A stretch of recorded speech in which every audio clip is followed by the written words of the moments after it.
अस्सलाम वालेकुम दोस्तों, मेरा नाम अशरफ चौधरी है। मैं फातिह ज़ियाबितस हूँ। यूट्यूब पे आपको एक डॉक्टर मिलेंगे, उनका नाम है डॉक्टर खालिद जमील। ज़बरदस्त डॉक्टर है। अभी 2-4 दिन पहले मेरे नज़र से उनकी एक वीडियो गुजरी। उन्होंने एक स्टेटमेंट दी कि लो कार्ब डाइट या कीटो डाइट इस सदी की सबसे बड़ी इजाद है। मैं डॉक्टर साहब की बात से 100% एग्री करता हूँ। डॉक्टर साहब लेजेंड है, क्या कमाल का उनका यूट्यूब चैनल है। जितने लोग भी ये वीडियो देख रहे हैं, मैं सबको एडवाइस करूंगा कि डॉक्टर खालिद जमील साहब जो कीटो डाइट के पाकिस्तान में बानी हैं, उनको फॉलो करें।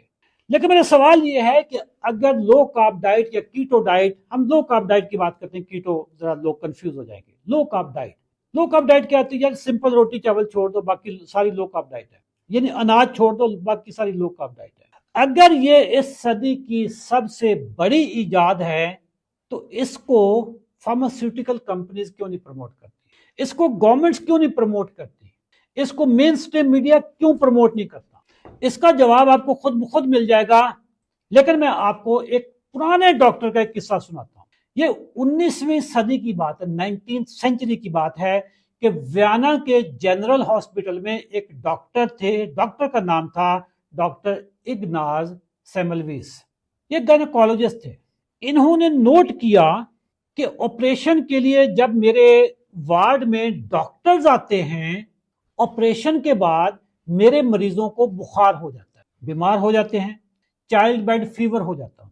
लेकिन जो वहां पे मिडवाइफ से जो दाइयां हैं, जब वो मरीजों को देखती हैं, उनको हाथ लगाती हैं, तो उनको बुखार नहीं होता। जिनको डॉक्टर आके टच करते हैं उनको बुखार हो जाता है, जिनको दाइयां टच करती हैं उनको बुखार नहीं होता। इसने एक थ्योरी पेश की कि ये जो डॉक्टर हैं, ये पोस्टमार्टम जब करके आते हैं, पोस्टमार्टम के वार्ड में सीधे आते हैं, हाथ धोए बगैर ये मरीज को हाथ लगाते हैं, तो इनके हाथों पे वायरस और बैक्टीरिया होते हैं। अभी तक वायरस बैक्टीरिया पे कोई बात भी नहीं करता था। इस बंदे ने फर्स्ट टाइम आकर बोला कि इनके हाथों के ऊपर वायरस होता है, बैक्टीरिया होता है, जिसकी वजह से मरीज बीमार होते हैं और उनकी जो शरह मौत है वो ज्यादा होती है।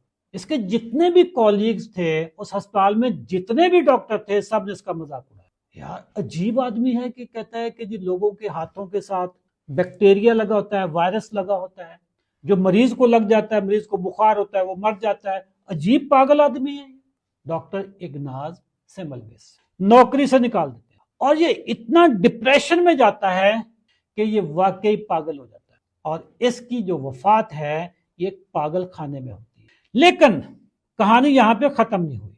उसकी कई दहाइयों बाद लुईस पास्चर और जोसेफ लिस्टर, उन्होंने जर्म थ्योरी को प्रमोट किया। उन्होंने कहा कि जो जरासीम होते हैं, अगर हाथ धो लिए जाएं तो जरासीम खत्म हो जाते हैं। लुईस पास्चर और जोसेफ लिस्टर ने जब ये थ्योरी पेश की, अब पूरी दुनिया मानती है। 1865 में डॉक्टर इग्नाज सेमलविस ने पनाह ली थी असाइलम। यानी वो इतना उसके ऊपर जुल्म हुआ, इतना उसके ऊपर तनकीद हुई कि वो बेचारा बिल्कुल आइसोलेशन में चला गया और वो पागल होके मरा। जब भी कोई नई थ्योरी आती है लोग मजाक उड़ाते हैं। लो कार्ब डाइट इस वक्त पूरी दुनिया में इसने तहलका मचाना शुरू कर दिया। शुगर माफिया के छक्के छूटने लगे हैं।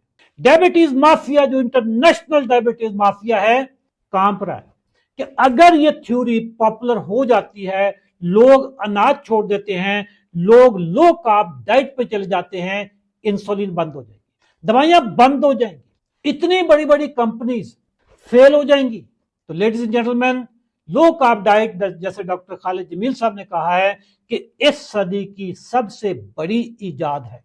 लेकिन इसको माफिया नहीं मानेगा। माफिया चंद साल और इंतजार करेगा, जैसे मैं लगा हुआ, डॉक्टर खालिद जमील लगे हुए हैं, और भी बहुत सारे दोस्त लगे हुए हैं। पाकिस्तानी कौम को ये बता रहे हैं, और इंटरनेशनल तो बहुत काम हो रहा है कि अगर आप अपनी जिंदगी से अनाज को निकाल दें तो शुगर चंद दिनों की मेहमान है। कार्बोहाइड्रेट्स सब्जियों में होते हैं, कार्बोहाइड्रेट्स दालों में भी होते हैं, लो ग्लाइसीमिक फ्रूट्स में भी होते हैं, नट्स में भी होते हैं, डेयरी प्रोडक्ट्स में भी होते हैं। अगर कोई डॉक्टर आपको बार बार ये कहे کہ جی روٹی چاول کھائیں، اس بیچارے کو نیوٹریشن کی الف بے کا بھی نہیں پتا۔ کاربوہائیڈریٹس ہر چیز میں ہوتے ہیں، آپ کو کارب چاہیے، روٹی چاول نہیں چاہیے۔ یا وہ جاہل ہے یا وہ بددیانت ہے۔ دوستو 90 دن کے چیلنج میں ہم لو کارب ڈائٹ کی ٹریننگ دیتے ہیں، بغیر دوائیوں کے، بغیر انسولین کے اپنے شوگر کو کیسے کنٹرول کرنا ہے، شوگر کو ریورس کیسے کرنا ہے، اسی چیز کا نام ہے 90 دن کا چیلنج۔ اگر آپ ہمارے 90 دن کے چیلنج میں انرول ہونا چاہتے ہیں، اسی ویڈیو کے نیچے 90 لکھیں، ہماری ٹیم آپ سے رابطہ کرے گی۔